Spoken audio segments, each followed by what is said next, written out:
Hello everyone, welcome to back my channel. I hope everyone is having a wonderful day. Before starting the video, please go ahead and hit the subscribe button and give this video a thumbs up. The bold and the beautiful spoilers are in for Friday, May 23, 2025. In tomorrow's episode, fans can expect Brooke Logan, Catherine Kelly Lang, to stop hosting her pity party. Meanwhile, one couple expresses joy over their reunion. Fans have watched as Brooke is in a long-term pity party. Brooke hasn't been herself since Ridge Forrester, Thorsten Kaye, rejected her and went back to Taylor Hayes, Rebecca Budig. Brooke's reaction made sense at the beginning, but now it's gone on too long. Thankfully, something happens that forces Brooke to snap out of her pity party. Meanwhile, fans will see Taylor still talking to Ridge. Taylor will continue expressing her security in the relationship. The fact that Taylor feels the need to keep saying it suggests she's more insecure than she admits. In any case, Taylor will hold on to hope that her relationship with Ridge is stable. However, Taylor might be headed for heartbreak. The bold and the beautiful spoilers for tomorrow state that a duo expresses excitement over their reunion. That must be Carter Walton, Lawrence St. Victor, and Hope Logan, Annika and Noel. Even though Hope explained everything, Carter has one more task to complete. Carter must meet with Daphne Rose, Muriel Hilaire, and tell her the truth. The bold and the beautiful spoilers for tomorrow reveal that Daphne will be blindsided. Fans just watched as Carter talked about finding love again. The nose assumed he meant her and started gushing about her feelings for him. That is when Carter was forced to tell her that he meant Hope. Moving forward, Daphne might try to encourage Carter to reconsider. However, it seems that Carter is in love. As for Ridge, fans can expect him to be in a lot of turmoil. Ridge said that he literally broke Taylor's heart and won't do it again. That doesn't sound like a man in love, but a man in bondage. Even though Ridge is determined to keep his word to Taylor, can he really stay away from Brooke? It seems that Ridge is getting more drawn to her. While it's obvious Bridgie is going to eventually reunite, will Taylor find out now or later? How much damage will be done this time? Friday's episode of The Bold and the Beautiful crackles with a delicate blend of heartbreak, joy, and potential redemption as three powerhouse women find themselves facing the realities of love, loss, and renewal. The Forrester mansion becomes the backdrop for a romantic reconnection, while Taylor emerges from the shadows of her past with a flicker of renewed purpose. And Brooke, the glamorous, ever-passionate Logan matriarch, finally confronts a truth she's been running from for far too long. Brooke's reality check: Ridge's heart may be spoken for. As the golden morning sun pours into Brooke's living room, she sits at the window, reflecting on a love story that's defined decades. Her eyes drift to an old photo of her and Ridge, the kind of picture that captured them mid-laughter, young and invincible. But today, her heart feels anything but light. The events of the past few weeks have left Brooke's spirit bruised. Ridge hasn't been distant exactly. He's been respectful, kind, even warm at times. But there's a void, a hesitation in his eyes. A crack in the once seamless symphony that was Bridge. And it's not just her imagination. Eric had hinted at it during a quiet conversation days ago, suggesting Ridge seemed at peace lately. Donna had been more blunt. "Brooke, are you sure Ridge isn't trying to move forward without you?" Brooke had brushed it off then, but as she watched Ridge leave Forrester Creations the day before, a long phone call with Taylor lighting up his screen, the realization hit her like a freight train. This morning, that truth settles in. She pours herself a glass of orange juice but barely sips. Her fingers tremble slightly as she picks up her phone. She types out a message to Ridge. Deletes it. Tries again. Deletes that one too. Suddenly, she sets the phone down with resolve. She needs to see him face to face. No more wondering, no more pretending. By afternoon, Brooke's at Ridge's office, her heels echoing in the corridor like thunder. Ridge is surprised but welcomes her in. The tension is soft.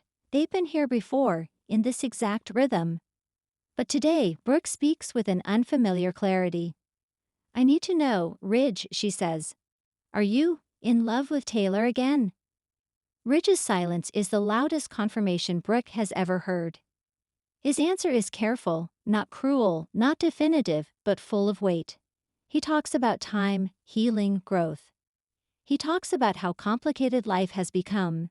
He never says he loves Taylor, but he doesn't deny it either. Brooke nods. Her eyes glisten, but her voice doesn't waver. Then maybe it's time I stop holding on to something that's already moved on. Reunited couple rejoice. Carter and Katie find their way back. Over at Spencer Publications, the mood is entirely different. Carter is finalizing legal documents for a major corporate acquisition when Katie unexpectedly walks in. She's dressed casually, nothing flashy, just jeans, a blouse, and a smile that hits Carter like a tidal wave. For a moment, the air stills. I heard about the Monaco project, she says, handing him a folder.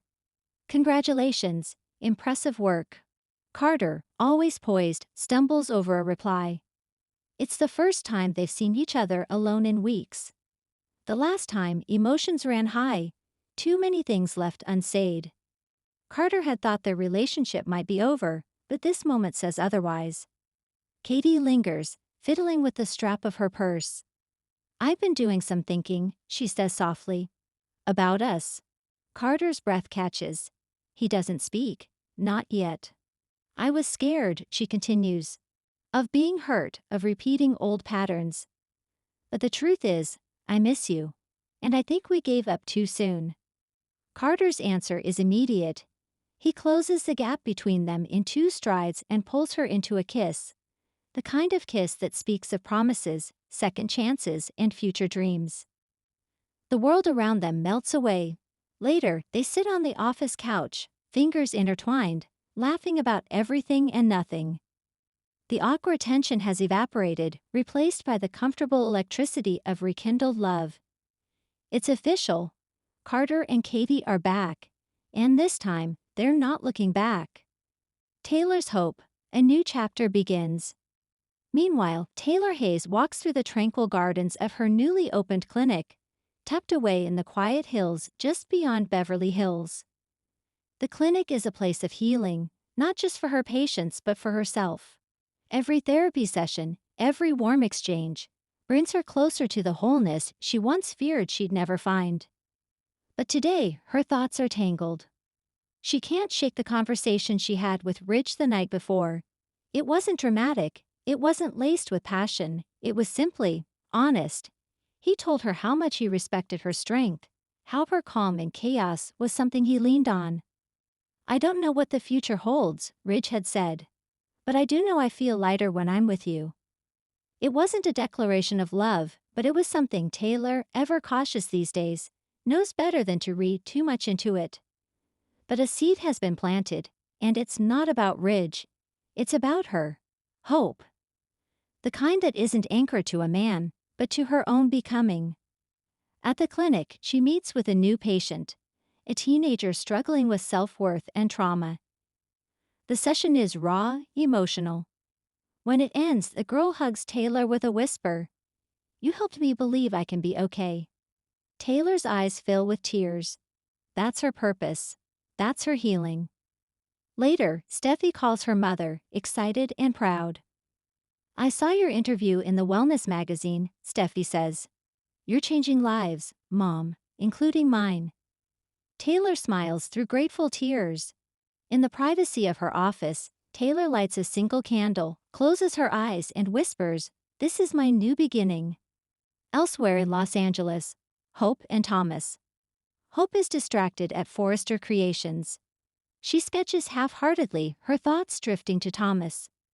Their working relationship has remained cordial, professional, but something's shifted. She still dreams of him sometimes. Of what could have been. But now Thomas is overseas with Douglas, building a new design branch in Paris. Their last phone call was friendly, but Hope could feel the emotional distance. A text buzzes on her phone. Thomas, thinking of you. Paris isn't the same without your spark. Hope stares at the message, heart fluttering. Could this be the beginning of something, again? Liam and Steffi. Liam, still reeling from his realization about his unresolved feelings for Steffi, watches her from afar at the Cliff house. He's there to drop off Kelly, and the interaction is simple, cordial. But inside, Liam aches.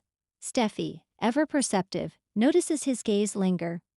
After he leaves, she tells Finn, Liam's still searching for something. Finn kisses her forehead. Whatever it is, I hope he finds it. Just not here. They share a knowing look. Their family is stronger than ever. But that doesn't stop the shadows of the past from whispering in the wings. Friday ends on a cliffhanger. As the episode winds down, Brooke returns home. She stands in her kitchen, wineglass in hand, staring out into the Los Angeles skyline. For the first time in a long time, she doesn't feel like chasing a man. She feels like chasing herself. Just as she raises her glass to her lips, her phone rings. Unknown caller, she answers. Curious. A voice on the other end sends a chill down her spine. Brooke Logan, we need to talk. It's about Deacon. Her eyes widen, cut to black.